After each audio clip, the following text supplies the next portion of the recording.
Hi hello నమస్తే welcome to BRK money control. నేను మీ విజయ్. ఈరోజు మనతో పాటు ఉన్నారు amphi certified mutual fund distributor Bonigala Salmon గారు ఉన్నారు. ఆయనతో మాట్లాడి మరికొన్ని విషయాలు తెలుసుకుందాం. సార్ నమస్తే. సార్ నమస్తే అండి విజయ్ గారు. గత ఎపిసోడ్లో మీరు చెప్పారు చాలా, అంటే లైక్ ఇలా ఇన్వెస్ట్ చేసుకోవచ్చు ఏంటనేది బాగా చెప్పారు. సో ఇప్పుడు దాంట్లోనే ఒక క్వశ్చన్ తీసుకొని నేను అడుగుతున్నాను అనమాట.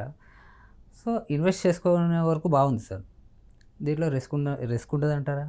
ఇప్పుడు మనం ఇంత చెప్తున్నామండి, గ్రూప్ ఆఫ్ కంపెనీస్లో ఓనర్స్ అవ్వండి అంటున్నాం. అవును. నథింగ్ బట్ కంపెనీస్లో ఓనర్స్ అవ్వటం అంటే ఏంటి? మనం తీసుకుంటాం, మనం కొనుక్కుంటాం, స్టాక్స్ కొంటాం. అవును అవును. ఒక కంపెనీ కాకుండా 50 కంపెనీలు కొనుక్కోమంటున్నాం.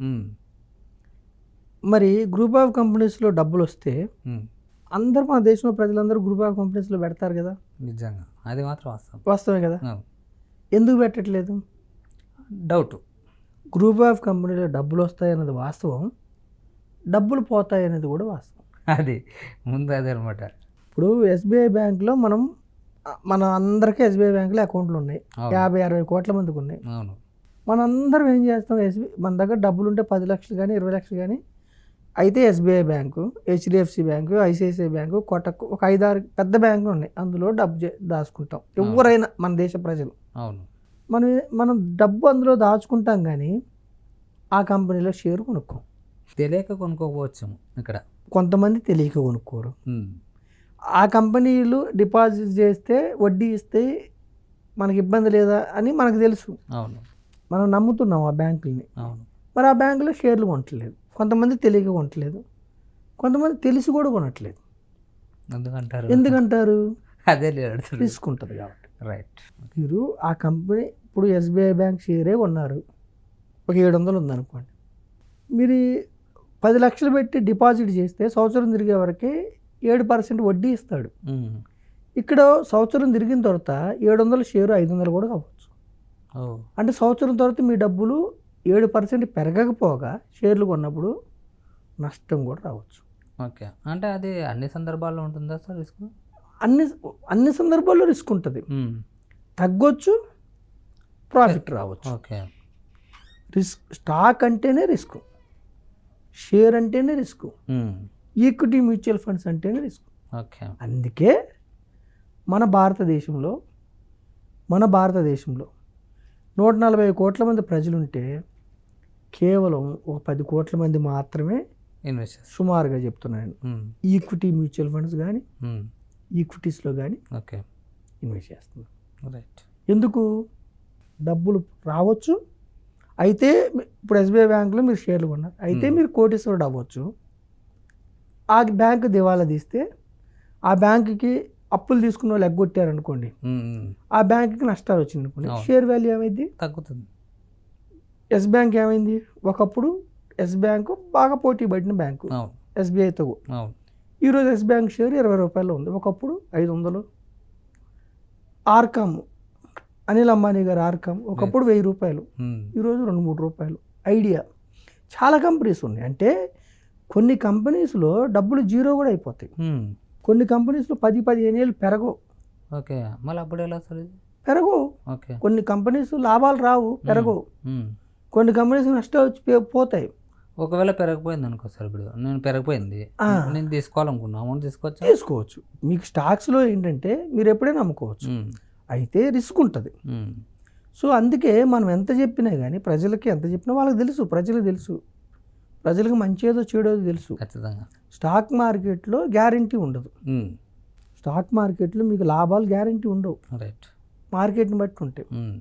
అందుకని మనం ఏం చెప్తున్నాం, మధ్యతరగతి ప్రజలకి మన ఎపిసోడ్ ద్వారా మనం ఏదో చెప్పి వాళ్ళ డబ్బులు పోవాలని మనం చెప్పకుండా, రిస్క్ ఉంటుంది. అసలు ఫస్ట్ ట్రేడింగ్లో మొత్తం డబ్బులు పోతాయి. రైట్. రావచ్చు, పోవచ్చు. 100 ట్రేడ్లు సక్సెస్ అయిన 101 ట్రేడ్లో మొత్తం పోతాయి. సూసైడ్లు చేసుకున్నారు. ట్రేడింగ్ని అవాయిడ్ చేయండి. రైట్. ఈ క్వశ్చన్ అడుగుదాం అనుకున్నా. స్టాక్ మార్కెట్ అంటే చాలామంది ఇన్వెస్ట్ చేస్తున్నారు, సూసైడ్లు కూడా చేసుకున్న వాళ్ళు చాలామంది ఉన్నారు ఇప్పట్లో. అంటే బెట్టింగ్ యాప్స్ అని, సో ఏ దాంట్లో ఇన్వెస్ట్ చేయండి అని వాళ్ళు చెప్పడం ద్వారా చాలామంది ఇన్వెస్ట్ చేస్తున్నారు ఈజీగా. కానీ వాళ్ళకి ఒక ఏమంటే సలహా లేకుండా జస్ట్ వాళ్ళతో వాళ్ళు ఇన్వెస్ట్ చేయడము, సో అది రాకపోవడంతో ఏం చేయాలో తెలియదు. చూడండి విజయ్ గారు, స్టాక్ మార్కెట్ ట్రేడింగ్లో అవును షార్ట్ మనీ వస్తున్నాయని చెప్పి అప్పులు తెచ్చి పెడుతున్నారు. ఒక్కసారి 20-30 లక్షలు పోయినాయి అంటే ఒక జనరేషన్, ఒక తరం వెనక్కి వెళ్ళిపోయినట్టే. 20 లక్షలు మధ్యతరగతి కుటుంబానికి 20-30 లక్షలు పోయిందంటే చాలా ఎక్కువ ఆ 20-30 లక్షలు అప్పు తీర్చడానికి అతని తరం పడుతుంది. ఖచ్చితంగా తీర్చలేగలిగిన వాళ్ళు ఫైట్ చేస్తున్నారు, జీవితాంతం 60 ఏళ్ళ వరకు తీరుస్తున్నారు. తీర్చలేని వాళ్ళు సూసైడ్ చేసుకుంటున్నారు. రైట్, ఇది చాలా జరుగుతుంది ఇప్పుడు. తర్వాత ఇంకొకటి ఏంటంటే, మనం ఎందుకు డైరెక్ట్గా స్టాక్స్ కొనుక్కోవద్దు, మీకు ఒకే స్టాక్ వస్తుంది, స్టాక్స్ ఎందుకు అంటున్నామంటే, డీమ్యాట్ అకౌంట్ తీసుకున్నప్పుడు ఎలా లీక్ అవుతుందో తెలియదు. వాళ్ళ డేటా లీక్ అవుతుంది. వాళ్ళు డీమ్యాట్ అకౌంట్ తీసుకున్నప్పుడు నాకే వస్తున్నాయి కాల్స్. అహ్మదాబాద్ నుంచి, గుజరాత్ నుంచి, రాజస్థాన్ నుంచి కాల్స్ వస్తాయి. హిందీలో మాట్లాడతారు. మీరు షేర్ మార్కెట్లో ఇన్వెస్ట్ చేస్తున్నారు కదండి, మీకు టిప్స్ కావాలా అంటారు. నేను ఒక్కసారి కావాలన్నానంటే వాళ్ళకి టెలిగ్రామ్ గ్రూప్లోనూ దేంట్లోనే యాడ్ చేస్తున్నారు. యాడ్ చేసిన తర్వాత ఫస్ట్ షార్ట్ పీరియడ్లో లాభాలు వచ్చినట్టు చూపిస్తున్నారు.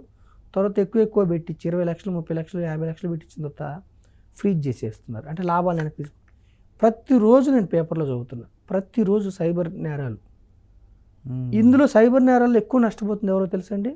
విద్యావంతులు, సాఫ్ట్వేర్ ఇంజనీర్స్, డాక్టర్స్, కోటీశ్వర్లు, పెద్ద పెద్ద డబ్బు ఉన్నోళ్ళు. ఎందుకు? వీళ్ళకి షార్ట్ మనీ, లాభం మీద తొందరగా ధనవంతులు కావాలని ఆశ. రైట్. సో మనం ఏం చెప్తున్నా అంటే విజయ్ గారు, మీ ద్వారా ట్రేడింగ్ వద్దు, డిమ్యాట్ అకౌంట్ తీసుకొని ఏదో లిమిటెడ్ స్టాక్స్ కొనుక్కోవద్దు. లిమిటెడ్ స్టాక్స్ కొనుక్కుంటే మీరు కొన్న కంపెనీ సరిగా పెర్ఫామ్ చేయకపోతే, నష్టం వస్తే మా వల్ల నష్టం వచ్చిందన్న మాకు బాధ కలుగుతుంది. వద్దు. సో తక్కువ అంటే ఎంత? ఒక 10%, ఒక 12% వచ్చిన గ్రూప్ ఆఫ్ కంపెనీస్. ఇప్పుడు మీరు ఏం చేయమంటున్నాను, ఒకే మొక్కను పెట్టి ఆ మొక్కను పెరగొచ్చు, చనిపోవచ్చు ఆ మొక్క. కాకుండా మీరేం 50 మొక్కలు పెట్టమంటున్నారు 50 ప్రదేశాల్లో, వివిధ రంగాల్లో. మళ్ళీ అది కూడా ఏంటి, మీరు దానికి రక్షణ పోషకాలు మీరు రోజు వెళ్ళి చూడకపోవచ్చు. మ్యూచువల్ ఫండ్స్ ద్వారా తీసుకుంటే మీకు దానికి ఏ కంపెనీ మంచిది, ఏది చెడ్డది, ఏది లాభాలు ఇస్తుంది, ఏది నష్టాలు ఇస్తుంది, ఏది అది మనకు ఒక ప్రొఫెషనల్ టీం ఉంటుంది. అందుకని మనం మధ్యతరగతి ప్రజలు ఏం చెబుతున్నామంటే, మీకు కోట్లు రాకపోయినా పర్వాలేదు, మీ డబ్బు జీరో అవ్వద్దు. ఒక 5 ఏళ్ళు, ఒక 10 ఏళ్ళు ఉంటే, ఇప్పుడు సెన్సెక్స్లో 10 ఏళ్ళు ఉంటే నెగిటివ్ రిటర్న్స్ లేవు. ఈ సంవత్సరం ఏ సంవత్సరం అయినా పెట్టండి, 10 ఇయర్స్ ఆగితే వాళ్ళు నెగిటివ్ రిటర్న్ లేదు. 79 స్టార్ట్ అయింది. ఏ సంవత్సరంలో సెన్సెక్స్లో 1 లక్ష రూపాయలు మీరు పెట్టారు, ఒక 10,000 పెట్టారు, 10 ఏళ్ళు ఆగితే నెగిటివ్ రిటర్న్స్ లేవు. పైగా 2 డిజిట్ రిటర్న్స్, అంటే 10% పైన. బ్యాంకులో ఎంత వస్తుంది? 6-7%. అంతే. దానికంటే 5% ఎక్స్ట్రా. అంటే 12% వచ్చింది అనుకోండి, ప్రతి 6 ఏళ్ళకి మీ డబ్బు డబుల్ అయింది. 12% అంటే అంతే. మరి సో మనం ఏం చెప్తున్నాం అంటే, రిస్క్ ఉంటుంది. మరి ఈక్విటీ మ్యూచువల్ ఫండ్లో రిస్క్ ఉండదా? ఇక్కడ కూడా ఉంటుంది. అయితే ఈ రిస్క్ డిఫరెన్స్ చెప్తాను విజయ్ గారు. ఇక్కడ డబ్బు జీరో కాదు. Equity mutual funds, diversified equity mutual ఫండ్లో డబ్బు జీరో కాదు. ఎందుకు కాదు? మీ 100 రూపాయలు ఒక కంపెనీ కాదు, 50 కంపెనీలు. 50 కంపెనీల షేర్లు జీరో అవుతాయా? కావు కదా. 15 రంగాల షేర్లు జీరో అవుతాయా? అస్సలు కావు. మరి ఏమవుతాయి?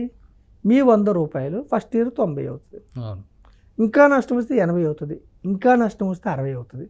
కానీ చరిత్ర ఏమిటంటే 40% కంటే ఎక్కువ పడలేదు మార్కెట్. మన ఈక్విటీ మ్యూచువల్ ఫండ్లో ఎప్పుడు కూడా 40% కంటే ఎక్కువ పడలేదు డైవర్సిఫైడ్. కానీ లాంగ్ టర్మ్ అంటే ఎంత? ఒక 7 ఏళ్ళు, 10 ఏళ్ళు. ఇప్పుడు పిల్లలు ఉన్నారు, చిన్నపిల్లలు, వాళ్ళ చదువుల కంటే ఒక 5 ఏళ్ళు ఉన్నారు, వాళ్ళు 10 ఏళ్ళు ఆగుతాం కదా. రిటైర్మెంట్ ఒక 10 ఏళ్ళు ఆగుతాం. ఇప్పుడు ఇవాళ ఉద్యోగం వచ్చి ఇవాళ రిటైర్మెంట్ తీసుకోగా కాదు అసలు. ఇప్పుడు మనం ఒక మొక్క పెట్టాము, మామిడి చెట్టు, పండ్ల కోసం 5 ఏళ్ళు ఆగుతున్నాము. కొబ్బరి చెట్టు పెట్టాము ఊళ్ళల్లో, 15 ఏళ్ళ తర్వాత వస్తాయి కాయలు, 65 ఏళ్ళు వస్తాయి. అట్లాగే ఇన్వెస్ట్మెంట్ కూడా ఇది ఒక ప్రాసెస్, నాట్ ఈవెంట్. మీరు ఇన్వెస్ట్మెంట్ చేస్తే డబ్బుని సమకూర్చుది. అయితే ఈక్విటీ మ్యూచువల్ ఫండ్లో రిస్క్ ఉంటుంది, ఇక్కడ కూడా జీరో అవ్వదు. కంపెనీలు ఎత్తేయవు, ఇక్కడలాగా సైబర్ క్రైమ్లు అవ్వవు. ఎవడెవడో ఫోన్ చేసి కంపెనీలు ఎత్తేయవు, వాటికి హక్కు ఉండదు. కస్టోడియన్ వేరే వాళ్ళు ఉంటారు, సెబీ అండర్లో ఉంటాయి. ఇక్కడ కూడా రిస్క్ ఉంటుంది, కాకపోతే దాంతో పోలిస్తే తక్కువ.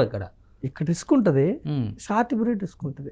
అందుకే ఈక్విటీలో మంత్రం ఏమిటంటే, ఆర్థిక సూత్రం ఏంటంటే విజయ్ గారు, ఎప్పుడు కూడా ఒకే బాస్కెట్లో గుడ్లన్నీ పెట్టకూడదు. ఎందుకు? బాస్కెట్ కింద పడితే మొత్తం పోతాయి. మొత్తం పోతాయి. అంతే. అందుకని మన అంగటోళ్ళు ఏం చేస్తారు, ఆ పోపుల డబ్బాలో ఒక 100 రూపాయలు, ఇక్కడ ఒక 100 రూపాయలు అట్లా అంతే. దాస్తారు అన్ని చోట్ల, దొంగలకు దొరకకూడదు అనుకోవడం. అవును. అట్లా ఇక్కడ కూడా ఇన్వెస్ట్మెంట్స్లో ఎప్పుడు కూడా ఒకే దాంట్లో పెట్టకూడదు, ఒకే రంగంలో డైవర్సిఫికేషన్. ఓకే. మ్యూచువల్ ఫండ్ అర్థమే 15 రంగాలు. రెండవది ఏమిటి, ఎప్పుడు కూడా ఈక్విటీస్లో, స్టాక్స్లో షార్ట్ పీరియడ్లో నష్టాలు వస్తాయి, లాంగ్ పీరియడ్లో ఫ్రెండ్ మీకు. ఓకే. లాంగ్ తీసుకోవడం బెస్ట్ అంటారు మొత్తం. ఎప్పుడు లాంగ్ పీరియడ్. లాంగ్ పీరియడ్ అంటే ఎంత, కనీసం 7 ఏళ్ళు. 3 ఏళ్ళకు 2 ఏళ్ళకు వచ్చారనుకోండి, అసలు మీరు ఈక్విటీ మ్యూచువల్ ఫండ్లో రావద్దు, స్టాక్స్లోకి రావద్దు. అయితే కొంతమందికి ఏంటంటే స్టాక్స్లో వచ్చే రిటర్న్స్ ఎక్కువ వస్తాయి, ఈక్విటీ మ్యూచువల్ ఫండ్ వాళ్ళకి ఈక్విటీ మ్యూచువల్ ఫండ్స్ ఆనవు. అది మీ ఇష్టం. ఇప్పుడు మీరు కారు కొనుక్కున్నారు విజయ్ గారు, మీరు డ్రైవ్ చేస్తారా, డ్రైవర్ని పెట్టుకుంటారా, మీ ఇష్టం. అంతే. మీరు స్టాక్స్ కొనుక్కుంటారా, ఈక్విటీ మ్యూచువల్ ఫండ్లు ఆశ్రయిస్తారా, మీ ఇష్టం. అంతే. సో రిస్క్ ఉంటుంది, రిస్క్ని అర్థం చేసుకోవాలి, అది అర్థం చేసుకోవాలి. ఈక్విటీ మ్యూచువల్ ఫండ్ రిస్క్ ఉంటుంది కాబట్టే ప్రజలు ఎక్కువ మంది ఎఫ్డీల వైపు వెళ్తున్నారు. మీరు రిస్క్ భరించలేరు, మరి 10 లక్షలు పెట్టారు, 8 అయింది, టక్కున పెయిన్ వస్తుంది, భరించలేరు మీరు వద్దు, మీరు ఎఫ్డీలకి వెళ్ళండి. అంతే. మీరు ఒక లాంగ్ టర్మ్ ఉంటాము, 10 ఏళ్ళు ఉంటాము, మీరు రండి. సో రిస్క్ అనేది ఉంటుంది, రిస్క్ కంపల్సరీ అర్థం చేసుకోండి. Mutual funds are subject to market risk. Right. Guarantee returns ఎవరైనా చెప్పినా నమ్మొద్దు, గ్యారంటీ రిటర్న్స్ ఉండవు. కాకపోతే లాంగర్ పీరియడ్లో మీకు ఎఫ్డీ కంటే, మిగతా ఇన్స్ట్రుమెంట్స్ కంటే, ఎండోమెంట్ పాలసీల కంటే, సుకన్య సమృద్ధి కంటే, పిఎఫ్ కంటే ఎక్కువ రిటర్న్ వచ్చే అవకాశం ఉంటుంది. కాబట్టి మన ఛానల్ ద్వారా మన ప్రజలకి ఏం చెబుతున్నామంటే, డైవర్సిఫైడ్ ఈక్విటీ మ్యూచువల్ ఫండ్స్ అనే ఇన్వెస్ట్మెంట్ని మనం పరిచయం చేస్తున్నాం. మీరు ఈక్విటీ మ్యూచువల్ ఫండ్స్ అంటే స్టాక్స్ లాభాలు కాకుండా కంపెనీస్లో ఓనర్షిప్ లాగా చూడండి. కంపెనీలో ఓనర్షిప్ ఉంటే, దీర్ఘకాలం ఉంటే, మీకు పవర్ ఆఫ్ కాంపౌండింగ్ అనే వెపన్ ద్వారా మీరు పేదరికాన్ని జయించి ధనవంతులు అవ్వడానికి అవకాశం ఉంది. Thank you so much sir. అంటే చాలామందికి ఏంటంటే స్టాక్ మార్కెట్లో రిస్క్ అనేది ఉంటుంది మీరు చెప్పినట్లు. సో ఏ దాంట్లో ఇన్వెస్ట్ చేయాలో కూడా చాలామందికి తెలియదు. అంటే దేంట్లో చేస్తే ఎక్కువ రిస్క్ ఉంటుంది, తర్వాత దేంట్లో మనకి రిస్క్ ఉండనేది చాలామందికి తెలియదు చెప్పేంత వరకు. సో ఒకవేళ వాళ్ళు ఇన్వెస్ట్ చేయాలనుకుంటే ఎక్కడ ఇన్వెస్ట్ చేయాలి, ఏంటి, ఎక్కడ ఇన్వెస్ట్ చేస్తే రిస్క్ మనకు తక్కువ ఉంటుంది అనేది చాలా చక్కగా చెప్పారు sir. Thank you so much. Thank you Vijay గారు. Thank you thank you so much.